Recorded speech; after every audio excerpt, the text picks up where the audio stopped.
Morning, Carell. Morning. Morning. Morning, Patricia.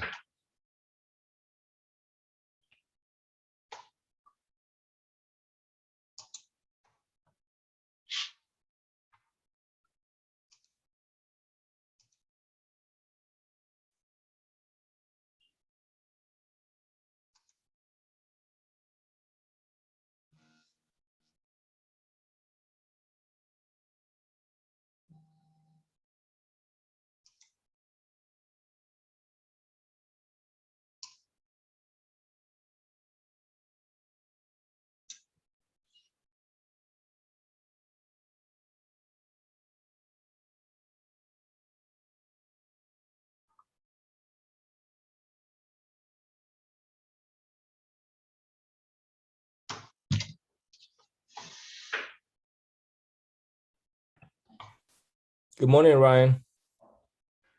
Good morning. Ryan, quick question. Nobody in here yet. I have a transaction. Are we starting soon, or can I ask a question real quick? Yeah, go ahead. Okay. I have a transaction that I'm doing it as a favor. So basically, it's like from one buyer to another. A seller, they a friend. They just want to make sure it's go through the title company to get it like nice and clear. So no lien, no nothing on there. So would I put my side on has both sides, or how do I do that?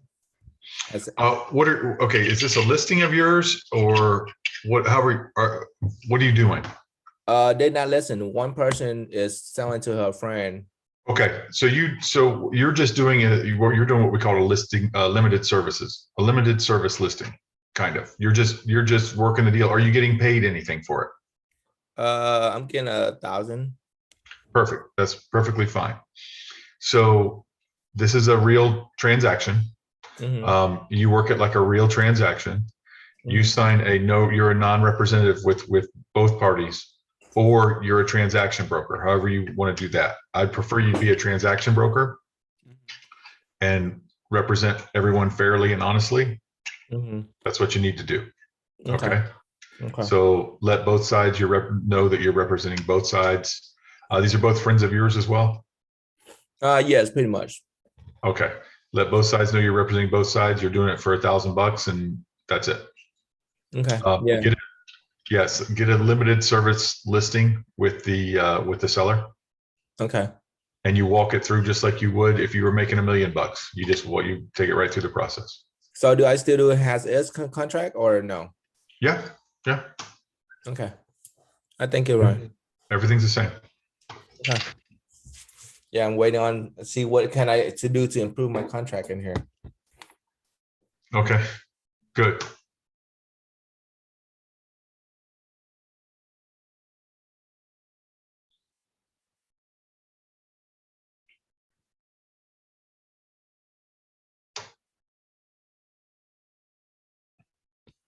So how's everything going with you, Ryan? So we wait. Everything's great, buddy. Everything's great. You guys are doing great. Everybody's really busy. You guys, we don't have as many listings as we normally do. You guys are, because it's so much, everything's selling so fast and there's so little inventory.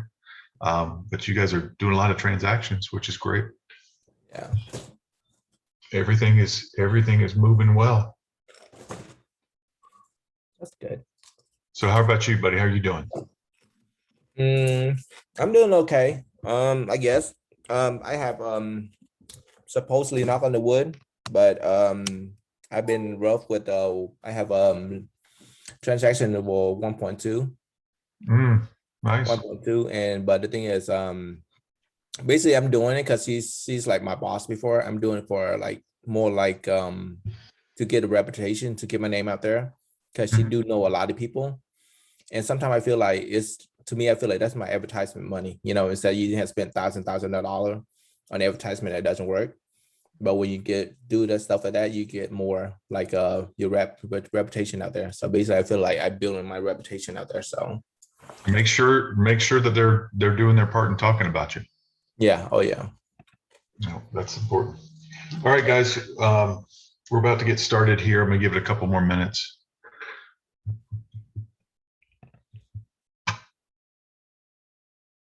Where is everybody?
All right. Well, it is 10:34. Let's get started. Good morning, everyone, and welcome to Open Forum. Today, we're going to discuss the as-is contract. I'm going to do the same thing I did last week with you guys when we did the listing agreement, and I'm going to ask that you do not ask any questions during the recording. I'm recording this so it'll be on our YouTube channel. If you don't know about our YouTube channel, contact Emily. She'll give you the link. We have a YouTube channel on YouTube, of course. And hold on a second, I'm turning off my phones here because I'm going to be the same way, keeping it very silent and getting this done. And we're going to record this so people have a guide to get through it. Those of you guys who need a guide or might want to reference a guide in the future when going through these, just to know how to fill out the as is. And we'll get started here shortly. Again, please hold all questions to the end, and we will get started shortly. Afterward, we'll be talking about whatever you guys want to. Please save your questions, write them down, do whatever you need to do so you can remember them, and we'll talk about them after. Let's go to.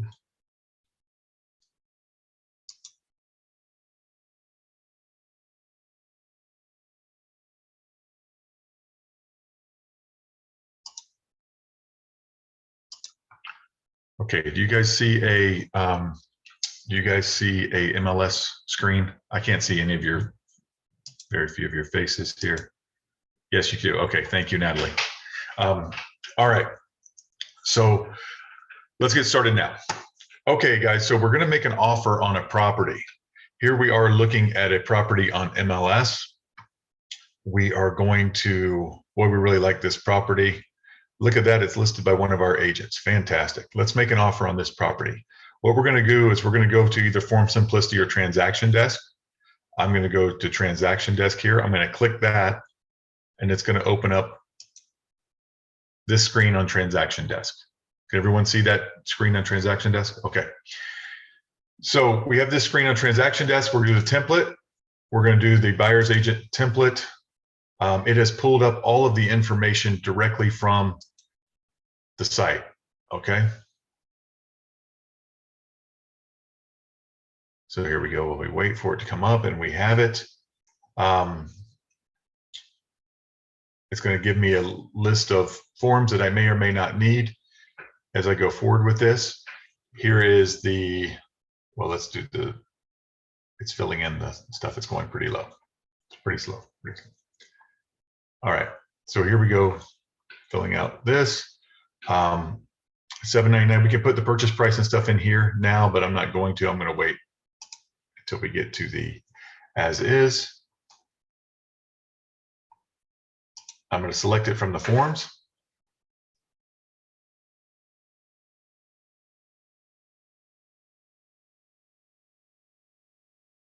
Okay. There's the seller. We're going to fill in the buyer here.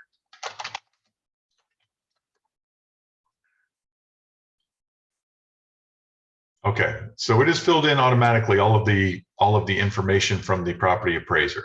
Okay, personal property, guys, everything here You can put something like as listed on MLS. And as I put here, discuss with seller and write them here.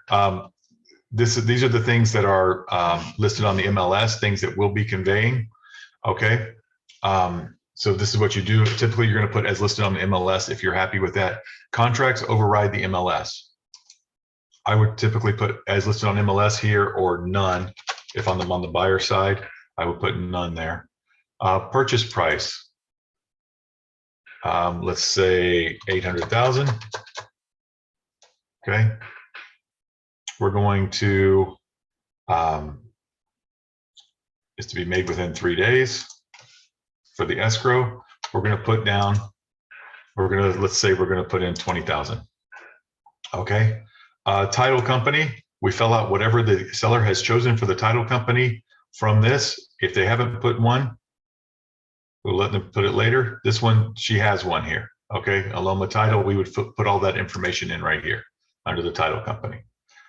Financing, let's say that I'm going to borrow 70%. Okay. And it fills out the information here. If you put, let's say,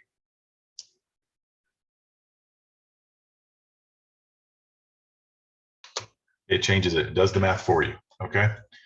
Time for acceptance. I'm going to give a couple of days here.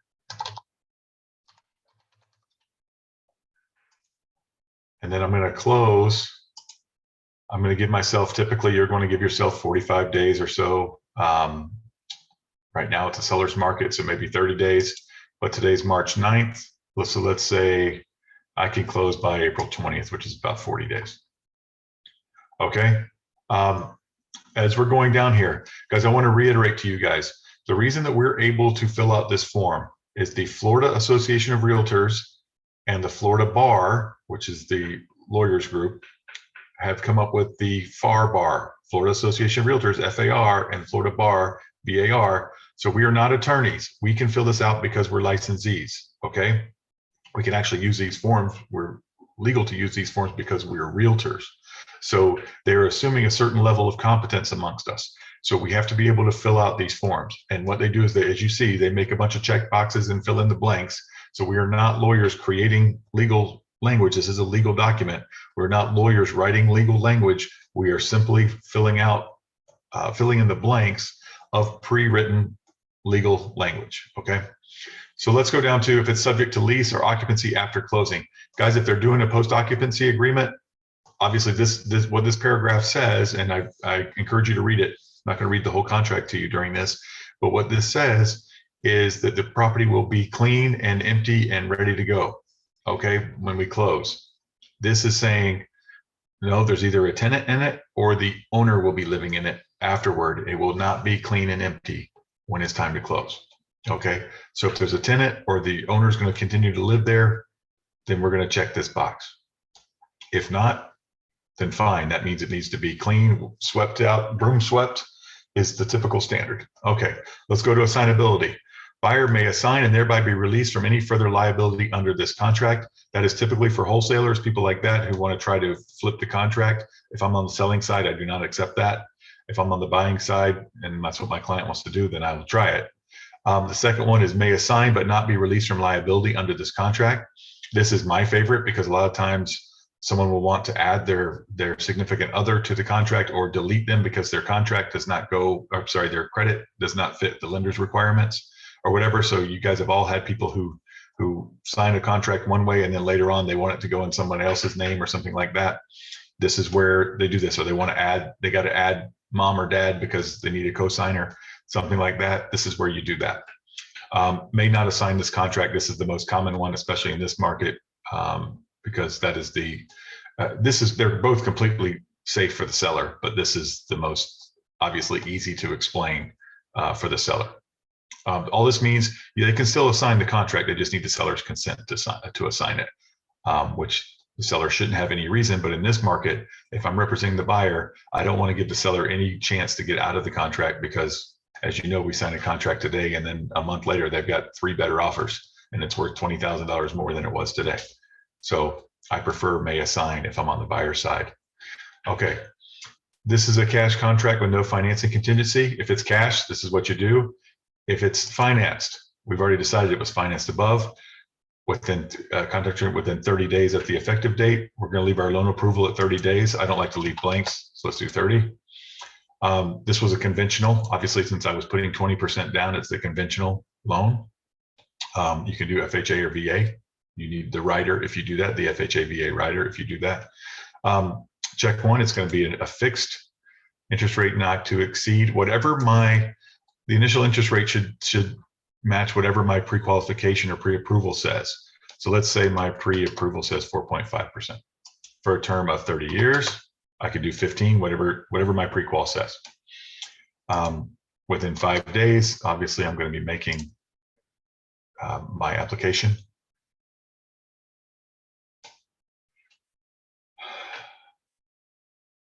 Other guys, if this is where you're, sorry, this is for the seller. If you're representing the buyer here, this is where you might put, if you haven't used your affiliated business disclosure, this is where you might put the 350, okay, or the 175, whatever program you're on with us.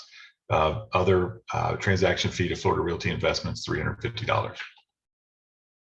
I prefer that you use the affiliated business disclosure. Okay, check one. Seller shall designate closing agent and pay for owner's policy and charges. 95 to 100% of the time, this is what we're using in this market. If your buyer is an attorney or they really want to use their closing agent or whatever, then they can do this. A lot of places in this area of Florida, most people, it's the seller pays for the title insurance. A lot of places around the United States, including Miami, the buyers do that. And there's a Miami-Dade provision that you won't need. Survey, home warranty, guys. I know there aren't a lot of home warranties in this seller's market because you're begging them to take your contract. But in a buyer's market, you see these all the time, where at closing, seller shall pay for a home warranty plan issued by whatever the home warranty company is, not to exceed $500–600, whatever it is. But right now, go ahead and do the NA if you're not asking for one. NA stands for not applicable, not asking, but doesn't matter. Special assessments. Go ahead and click this. Seller shall pay installments due prior to closing. A buyer shall pay installments due after closing. Installments prepaid or due for the year shall be prorated. Seller shall pay in full prior to time of closing any assessments allowed by the public body to be prepaid. I actually, if I'm on the buyer side, I want that one actually. Okay. I would like them all to be prepaid before I close. If not, if that's something you got to negotiate, then you may end up with that one. All right, let's continue. We're getting almost to the boilerplate stuff. Go ahead and put 20 days here. This is for elevation certificate. Put 20 days here. No questions till after, please. Thank you. Okay. Buyer shall have 7 days, 10 days, 5 days, whatever. Don't leave it blank unless you want 15 days. But in this market, a lot of people are doing 5 days. Some people are even doing 0 days. But buyer shall have blank amount of days to do it. Let's say I want 7 days. Still reasonable for a house of this type. Okay, boilerplate stuff here. This is all, you're not going to mess with any of this stuff. You should know it. If you don't know it, we can talk about it later. But you should know all this stuff. And then we're going to get down to these things. Okay. If it's condo, obviously condo rider, homeowners association rider. This one, I'm going to look real quickly at this. Was this in a homeowner association? Yes, it is in a homeowner association. So we're going to go back to this. I will get the attachment off of here. If you guys didn't see this, there should have an attachment here for homeowners association. They did. And so I'm going to add this to I'm going to have my buyers initial this. It's in Baldwin Park, $800 a year. They're going to sign off on that. And we're going to we're going to attach that. So I'm going to click that. Any of these things, if it were FHA VA, I would do this and I would find that addendum and attach that. If I'm doing appraisal contingency, whatever it is that I'm doing, I'm going to click on here. You guys have got to do a good job of doing this. A lot of people are not. Do I need a lead-based paint disclosure? I do not. It was not sorry. It's built in 2008. I do not need that. Okay. So that's where we click those things. Additional terms. If I'm doing additional terms, this is where I would do it. And this is where I sign. etc. So I put my client's name in here. My client is Ryan Langley. That's where I would put them. I would put their buyer's address for purposes of notice. And I would put my name here, which it already did for me. Okay, that is the as-is contract. Now we will open to any kind of questions that you guys might have. I had one where Yes. the seller pays before closing or after closing. I usually, I don't know if that changed, but when I saw you click it, I don't that one. Okay, Right. so pay in full prior to closing, allow public from assessment. I usually put A, and the buyer shall pay after closing. Is that not correct? Well, there's no correct or not correct. It's a matter of negotiation. So, but a lot of times you see these. I've dealt with a lot of condos, and they get these big assessments, and a lot of times they're $5,000, $7,000, $12,000, and they're paying $212 a month on them.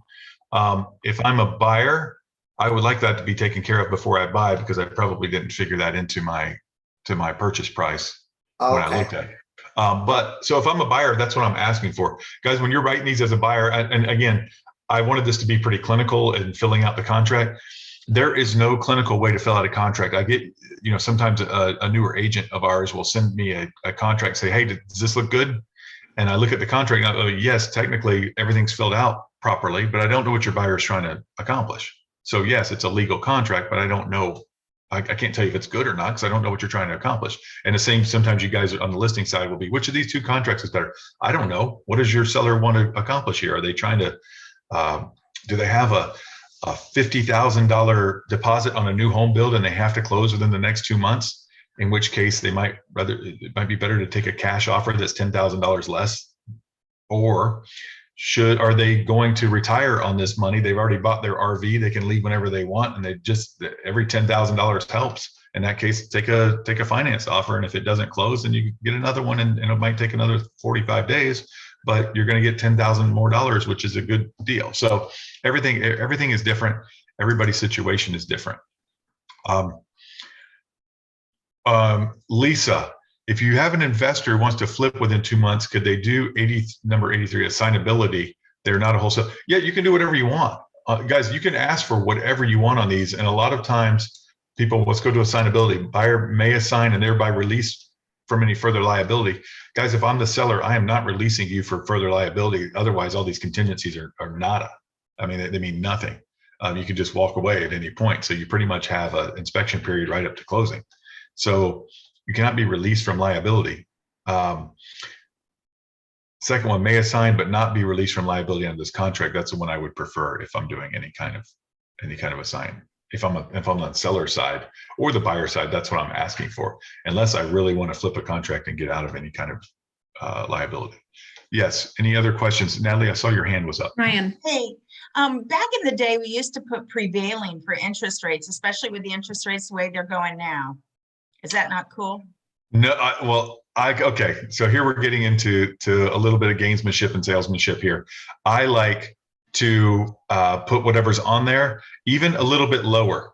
I like to, and the reason I like to put what's on the pre-approval, because in case it goes up and my client can't afford it anymore, then they can back out due to the financing contingency, right? So that's what I want on there, is what a pre-approval says. Sometimes even a little bit lower, just because it gives them a chance to back out right until the end of the inspection or the financing period. But yeah, I would not do prevailing, because if prevailing goes up, then your person could be stuck with that. Okay, I look at everything, I seem like from a listing point of view, from the seller side. Well, yeah, absolutely. So from a listing point of view, if I'm on the seller side, yeah, I want to see that. I want to see prevailing. I don't want them weaseling out because they couldn't lock in their rate. Right. Okay. Right. So if I'm on, but again, if you're writing a contract, you're on the buyer's side. Right. Or at least you're on both sides. Right. Yeah. So, but I would, to best represent your buyer, you put when you put what's on the pre-approval, what they've already been approved for, what you think they can lock in. Yeah. But when it's coming across and I'm the listing agent, I put prevailing, but okay. Roof assessment, I've got a condo right now with a roof assessment of $94 and it just started and they have no idea when it's going to end. There has, well, then they haven't done there's no, that's not an assessment has an amount. So Okay. they might not know, but the board does. You got to find Okay. out. There's All no right, such I'll thing ask- as a $94 a month assessment that doesn't have an end. Yeah, I mean, if it's a special assessment, which it is for a roof. it is. So if For the I'm roof. buying that, maybe it's $3,000 per unit or whatever. I'm going to say close it out, and in which case you need to find that out before you put a price on it and say, yeah, we're going to sell it for 3,000 more, but you remember 3,000. This is going towards the special assessment, so there will be no special assessments carrying over. That's just the cleanest way to do it. Okay. I mean, if you've got a million offers on it, then just say, hey, tough luck. It comes with this assessment. Yeah. But All in right, a fair market, or certainly in a buyer's market, but in a fair market, you're going to say it has a $3,000. I would put that in the realtor remarks. There's a $3,000 special assessment. Seller will take care of it at closing. Thank you. All right. Brian, quick question. On the addendum on number 19, on our appraisal contingency, do we have to check that? Or is it automatically going to be appraisal if we don't put in there like way appraisal or stuff like that? The appraisal contingency is in the contract under the financing things. There is a thing that says you can get out of it. Obviously, it doesn't meet your financing if it doesn't appraise. So no, you don't do this unless you attach the actual appraisal contingency. So you just leave it blank, so it's still considered. Yeah. There's no, if you don't attach an actual this is something for an addenda and an addenda. So or an addendum, which addenda is plural for addendums. There's no addendums. So if you do any addendum that you do, you click on here, you add, it doesn't do good. I'm pointing with my finger at my screen. Any addendum that you do on here, you add a check mark for that addendum that you do. So if you do a lead-based paint, yes. If you do a defective drywall, click here. If you do the appraisal contingency, you do there, but only if it's separate. Okay, so but if you don't check anything on the appraisal contingency, it's still based on appraisal contingency, right? It's based on the one that's in here, which states that if it does not appraise, then it does not meet the financing contingency. Okay. Thank you. You bet. Hey, Ryan. Yes. Yeah, I have two questions, actually. The first one, back up under the assessment area where we were talking about whether seller pays or buyer pays after closing the assessments. Yes. It was always my understanding, but maybe I'm reading it wrong, that it says it's a public body and does not include condo or HOA assessments. Okay. No, it says that. Is that correct? Which is what, well, yes, it is. Which in that case would be like a CDD or something like that. Okay, or like if the city came in and put in new sewer lines and assessed. Right. So either way, I'd want it to be done that way. But yes, Okay. You're right. But how would you cover then the condo association or the HOA association assessments? I would do it the same way we just talked about with the other, with Natalie's question. I would just have them, I would have the seller Okay. cover them. Okay. You don't want your buyer on the hook for. Would you just write that on a separate addendum then? I would think it's assumed. I've never had to do that. I've always just had the seller take care of it. So Okay. I would think it's assumed. Okay. But yes, if you want to do it on a separate addendum, or you can write it in the additional terms at the bottom. Okay. And if it's redundant, it's redundant. My next question is, I believe the old contract used to have down at the bottom under addenda, it used to have seller's disclosure listed there, and it's no longer there. And it's not a problem for me because I never checked it anyways, because I know seller's disclosures can lead to issues with financing. Yeah, seller's disclosure is not required. Right. But we require it. If it exists, we have to have it. But I recently heard that if seller's disclosure is not checked off, that it does not become part of the contract. Is that correct or not correct? I mean, it's still a document that everybody. It's not technically, anything that's not checked off on here technically isn't, but any kind of addendum that you do later obviously is. So yeah, anything is signed, anything signed by both parties is part of a contract, which is why because they don't want you doing separate agreements outside of closing between buyer and seller, because if there's a lender involved. Right. Because that's fraudulent. Anything that's not disclosed to the lender is fraudulent. So if there is a seller's disclosure, it should be checked off there. It should be put on here as under other. Yes. Okay. Have Thank this is Ida. I have a question. Yes.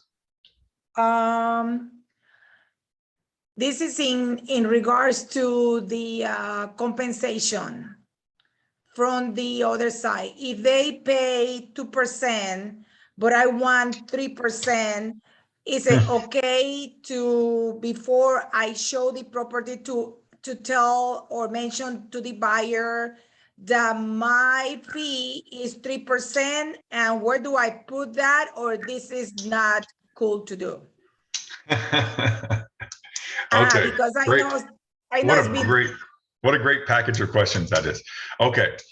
You can't do that unless you have a buyer brokerage agreement, which we've talked about many times on here, which you should have with them, which says that they're going to pay you 3% for finding them a house. Anything that's offered by the other side through the MLS would be deducted from that 3%. And so they would owe you an extra %, but that would be on a buyer brokerage agreement. You cannot, there is no place on here for I want to be very clear about this, for an MLS listed property with an MLS offer of compensation, you cannot negotiate that on a contract. Okay, that is between the listing agreement and the seller, and you and the listing agent or broker. So I'm sorry, listing agent. I'm sorry, the whole thing's between the listing broker and the seller, and between you and the listing broker, because that is what they're authorized to offer a cooperating broker on the listing agreement. Okay, so if it says 2% in the MLS, you're getting 2% from the seller. If you have 3% on the buyer brokerage agreement, then you can get that other % from the buyer, and you need to talk to the buyer about that. Now, is it possible that you don't have a buyer brokerage agreement because you were thinking I'm going to get 2.5 or 3%, and then you see the house that they love on there for $1,000, they're only offering $1,000 minus $295 for whatever. At that point, can you talk to your buyer and have them sign a buyer brokerage agreement for the 3% or 2.5%? Absolutely. You just have to do it before you get them contracted on a house that's going to pay you $1,000 and then say, well, this isn't enough. So to recap, we can do it, but have to be specified on the buyer broker. You got it. You can talk to, yes, you can talk to your buyer about it. Absolutely. Just be very upfront with them and go ahead and have them sign the buyer brokerage agreement that says that they're going to compensate you 3% or whatever, and put in the additional notes there that 3% will be minus, will be the amount offered by the seller via MLS offer of compensation will be deducted from the 3%. All right, thank you. All right, but yes, you guys do not, you guys do this because I get phone calls from people. Do not put in there your percentage at the bottom. You see people do this down here where it says Ryan Langley, and they'll do 4%. So I'm getting 4%. All right, and don't put in Fawn's amount. Don't put Fawn 2%.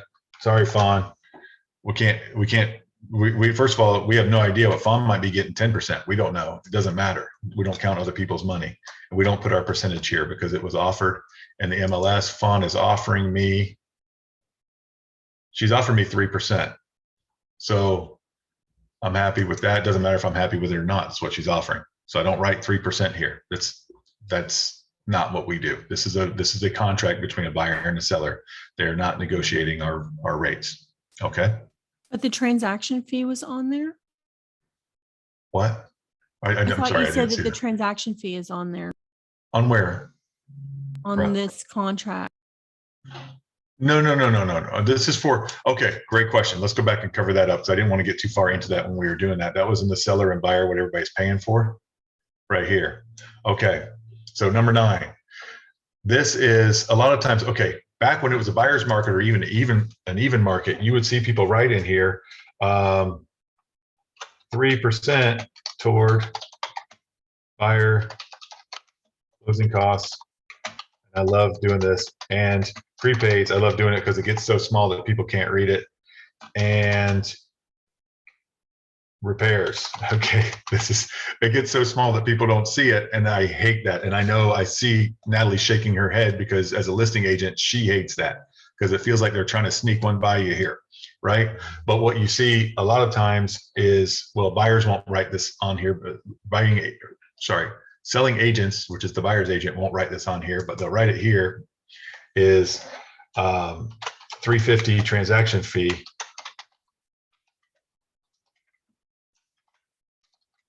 To Florida Realty Investments. You see we're getting smaller here too, right? This is, you can do this, and because the buyer is going to sign this contract. I prefer, and I'm glad, this is why I'm glad you asked, Carell, I prefer that you use an affiliated business disclosure that has the $350 fee that they owe you on there. And you send that to the title company to show that they've agreed that they owe you the $350. Okay, they owe Florida Well, Realty Investments the $350. I have some pretty strong feelings about this because I think it's unethical to charge the client for a transaction fee that you've made an agreement with your broker to pay. And it's a bugaboo of mine. Okay, well, you don't have to do that.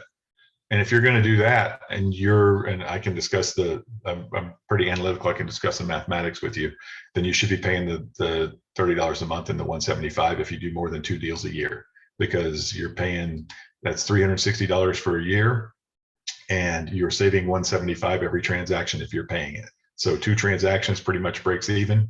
If you do more than 3 in a year, then you're better off doing the $175 if you're paying the fee. Okay. But look, the fee is designed to be paid by the client, but you can pay it for them if you want to. There's certainly lots of you guys do that, and that's great. That's when I started in the business. Of course, we got 7%, but you didn't charge a transaction fee. It is. I have no problem paying my transaction fee. I have a problem paying the listing agent's transaction fee. Well, yeah, why would you? Yeah, well, some listing agents want you to do that. But, Yeah, they do. Jika, I had a case when I asked the listing agent if seller will give more commission to buyer's agent, and the seller agreed. Possibly, yeah, that could happen, but you can't demand it on an agreement, because what you're doing is you're holding your clients hostage for it if you put it on here. It is not an agreement between the buyer and seller. It is between the listing agent and the seller. The listing agent can go to the seller and say, hey, Jika's got a really good deal for us. He would like an extra 0.5% or an extra % of commission, or instead of just offering him $1,000, we're going to have to offer him the full amount. And the seller's going to say, well, how much does that offer? And they're going to say, well, it's going to more than make up for the difference. And the seller will say, okay, all right, that could happen, but you do not negotiate it or hold a deal hostage over your commission. If you don't like the commission that's being offered in the MLS, because there's a lot of them you're not going to like right now. There's 1%, and there's $100, and there's $1,000, and there's $1 I've heard about. There's all kinds of stuff in there. If you don't like that, then you need to get with your buyer and say, I need to make 2.5% here, or 3% here. But the idea is that I can pay 3% less for the property because they're not paying them the commission. Right? I mean, there's only so much money to go around. There's only one pie. So you got to figure that out. Okay. Any other questions or comments on the contract? And this has got into a full real estate thing, but I love it. So whatever it is you guys want to talk about, let's go. Again, I can only see a couple of you because when I'm sharing a screen. So.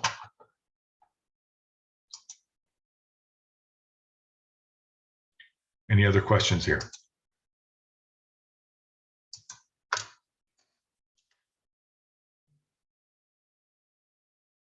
No other questions on this? How about anything else? Anything else? I'm going to shut off this. How about anything else? Ryan, quick question real quick. The inspection period days, and I apologize, I had to step out of the meeting earlier. The inspection period days and the loan approval days, those are referred as calendar days, correct? Not business days. Correct.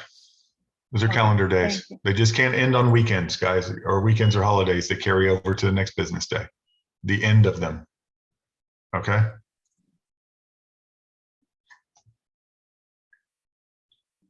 Any other, So if I any co- other question?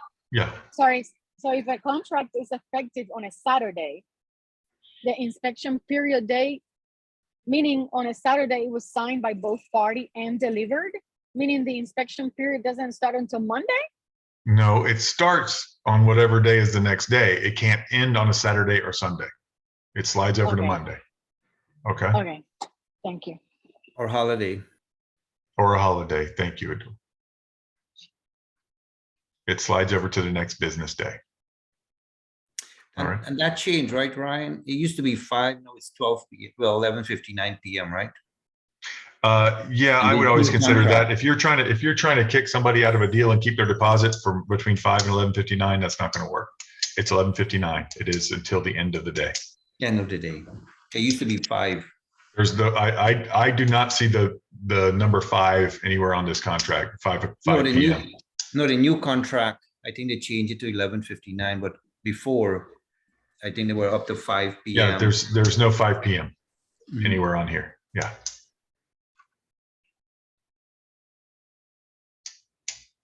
I have a question. Jika, yes, you're what you wrote about the monthly fee with FRI, that's correct.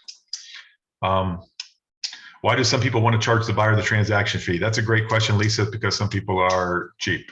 And right now in this market, they can get away with it. 2 years ago, you didn't see that. 2 years from now, you probably won't see that. But right now, you're seeing that.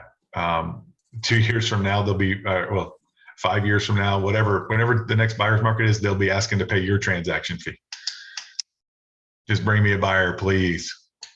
And people were, like we talked about the home warranties earlier. You guys remember a couple of years ago, 3-4 years ago, you could get anybody to pay a home warranty. You put it in every offer, home warranty. Now, that's a good way to get your offer thrown out quickly. Jika, yes, contact Emily. Emily at FLA Realty Investment.